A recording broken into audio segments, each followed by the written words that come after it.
Who gon' take it there? Who gon' take it there? Who gon' take it there? Who gon' take it there? Electricity, electricity, electricity, electricity. You know what's in the air. You know what's in the air. You know what's in the air.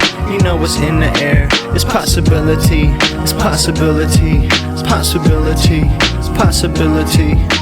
All right, so over the weekend, Tim Dillon put out a podcast talking about the Epstein files, Trump's implication in them, as well as the general situation of it all when it comes to Hillary Clinton and Bill Clinton possibly testifying about it and where it seems like this is all going. So Tim Dillon in the past couple weeks or months has been pretty on the mark in terms of calling the Trump administration's behavior and governing style what it is: authoritarian, pro-war, warmongering, neoconservative. It's not very hard to be right about that now that it's happening, but because of an allergy to listening to people from the left, people wanted to believe that Trump was going to be what he presented himself as instead of what we all knew him to be.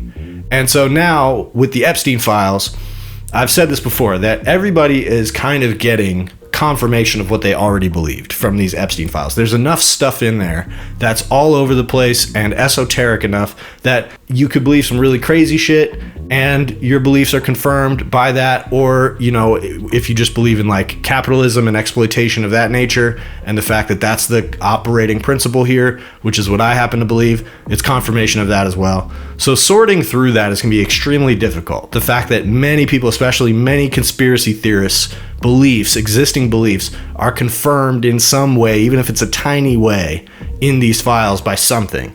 And that is going to have a lasting impression on how people look at things like conspiracy theories, the nature of our government, the nature of wealth and rich people, etc. So I bring up Tim Dillon here because he is kind of taking the bait, in my view, when it comes to the so-called spiritual aspect of this, the ritualistic aspect. They're doing sacrifices, they're Satanists, they're Luciferians. I think that that is the wrong take on this. I think going in that direction is a road to nowhere, and I'll get into all that in a little bit. But here's Tim Dillon talking about his take on the Epstein files, and he gets to stuff about Bill Clinton and Hillary Clinton that I think is a little bit more close to reality. And, you know, so I'll get into everything that he had to say here in a second. And just a heads up, he does say some transphobic shit here at the beginning, trying to tie Epstein to transgender ideology, but I'll get to that too. When you listen to Jeffrey Epstein talk, he's talking about transhumanism. He wants to seed the world with his seed. He obviously doesn't believe in the concept of the soul. He doesn't believe in anything like that. He believes that you can sculpt humanity. There was a lot of transgender talk. And again, I've obviously no problem with legitimate trans people, of which there are not as many as you'd think if you went through a college campus, like actual trans people. But Jeffrey Epstein clearly liked the idea that gender is very malleable and that you could, and lots of things in life are malleable. And he wanted clearly to build another body, and he was obsessed with scientists, and he probably wanted to upload his consciousness, and he was a transhumanist. Not that different from things that, you know, Elon Musk and people like that have said. You know, it's humanity's destiny to merge with artificial intelligence, and we can engage in some type of eugenics. This was all Epstein stuff. He had all these creepy scientists that were at the island. They were doing all this fucked up shit. And he was also engaging in these conversations. And I want to bring up Luciferianism, please. Bring up Luciferianism. Bring up the definition of Luciferianism. Let's bring up Luciferianism. It is a philosophy or belief system that views Lucifer not as a devil, but as a symbol of enlightenment, independence, and pursuit of knowledge. Folks, we're getting somewhere. Folks, I think we're getting somewhere. It emphasizes individual responsibility, critical thinking, the balance of light and dark, often drawing from Gnosticism or occult traditions. Jeffrey Epstein and many in the ruling class are Luciferians. They believe, whether it's aesthetic or not, they believe all of these things to be true. They don't believe there's any moral code outside what they can get away with. They believe that they are deities and gods and that they should be able to upload their consciousness and potentially live forever, and that you are biological waste that they should be able to fuck and throw in an ocean for sharks. This is true. It's absolutely true. Now, they might not say it. They might not go, I'm a Luciferian. Now, some of them will. But they're obsessed with Moloch, who's the god of child sacrifice. They're obsessed with Baal and all these things. They're obsessed with demonology. They're obsessed with this idea of becoming their own god. They're obsessed with child sacrifice. They're obsessed with engineering humanity through things like eugenics. Hitler was an occultist. A lot of people around him were occultists. A lot of people in Los Angeles are occultists at much higher levels of the business, you know, that you hear about. You go back to the 60s. They made a lot of great music. Bill and Hill, you got to remember, Donald Trump fucked this bitch over in a big way. Hillary Clinton's wanted nothing in her life but to be the president of the United States. Life has had no meaning to her outside of that. None. Trump wants the Epstein files gone. Kash Patel wants them gone. His girlfriend, I don't forget her name. What's her name? Yentl? Anyway, she wants it gone. All of these people want it gone. Nobody wants these things out except a collection of podcasters, the American people, the victims, whatever. But all the billionaires, all the media, all the political people would rather them go away. Trump would rather these things go away. But Thomas Massey, Rokon, other people, they're pushing it. Marjorie Taylor Greene, pushing it. These things come out. The Republicans now go, we want Bill Clinton to testify because we want to play political points with this, because the Republicans still think this is a political issue, bless their hearts. The Republicans still think that this is a political issue, and this is not a political issue. She has one thing left to do, and it's destroy Trump, because I don't know what Trump was a part of, but he's probably fucked some underage people, I would imagine, and God only knows what else. He's been accused of horrible things in these files. Now Trump's saying he likes Bill Clinton. Play this. Because Trump knows. Here's what Trump knows. Trump didn't fear Hillary when she had something to lose. Do you understand? When Hillary needed the dark overlords, when she needed them, he didn't fear her. Now that she doesn't need them and she's about to slip her skin suit and go back to her home planet, he knows that she will go in front of Congress. There she is with her husband, Bill, and they're going to light this shit on fire. They're going to talk about Trump. They're going to talk about everything. Let's play the video where Trump is talking about liking Bill Clinton. But it bothers me that somebody's going after Bill Clinton. See, I like Bill Clinton. Oh. I still like Bill. What do you like about him? I liked his behavior toward me. I thought he got me. He understood me. He's guilty. It's guilt. This is guilt. This is guilt. He knows. I like Bill Clinton. He knows Overlord Damas Guinness is coming.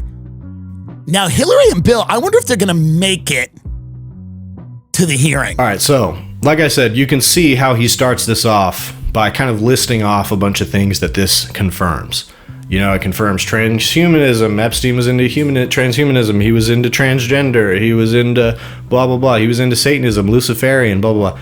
You're going to hear that a lot from people. It confirms this. It confirms that. We know this now. We confirm it's all true. And that's the clearest with Tim Dillon here when he says the thing about trans people. There's a lot of stuff about trans people in here, as though Epstein was some kind of like sponsor of trans people or transing kids or whatever, when really it seems like quite the opposite. It seems like he was trying to fund a guy who was doing research casting trans people in a negative light, and things like transgender bio research, in his words.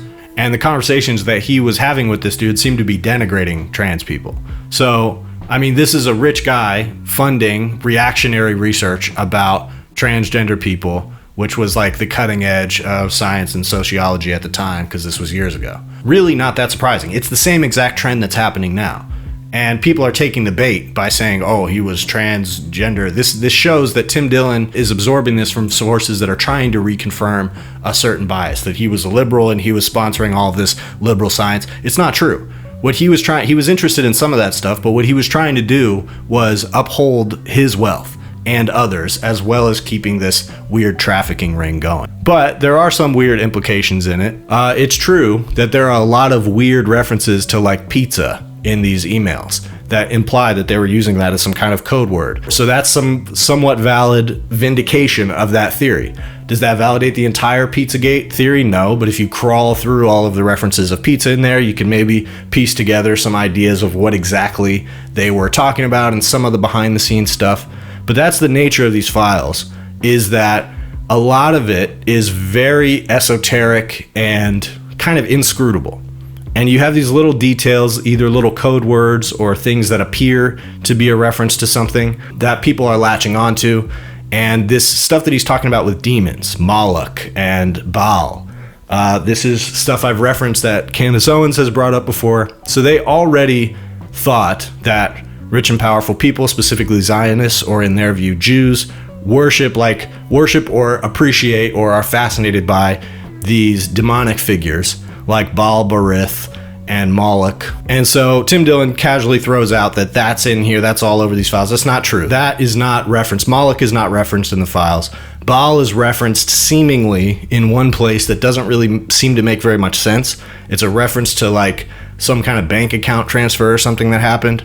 And it seems like Baal is like connected to the name, but that could just be a typo. Maybe not. Maybe it's like somewhere in the name of the bank account or something. That's the theory that people are running with, that this means that Jeffrey Epstein had a bank account named Baal. But you can see that Tim Dillon is getting from that he's obsessed with Baal, he's obsessed with these demonic figures and this demonology. And look, there's weird stuff. There's all kinds of weird conversations that Epstein was having in these emails about spirituality and maybe some of this like more demonic stuff. But this idea that was a particular fascination, I think, is a red herring away from the more concrete things like eugenics and a general seeming fascination with power. He seemed like he was fascinated with power and how it arises and how to control it and power dynamics. And I think that's why he liked someone like Noam Chomsky, because that was a view on power dynamics that he was not inclined to already agree with. And he wanted somebody around that was like the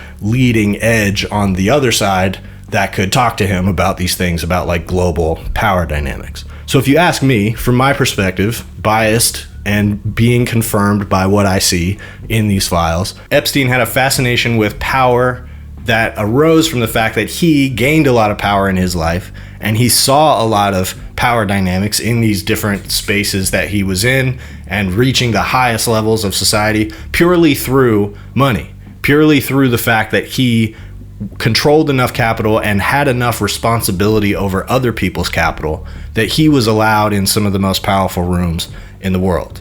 And so that's the early Epstein that led to him becoming fascinated with how to create these like structures of power that he's going to be able to get the maximum benefit from. And this is the important part, would allow him and others to operate outside of the law.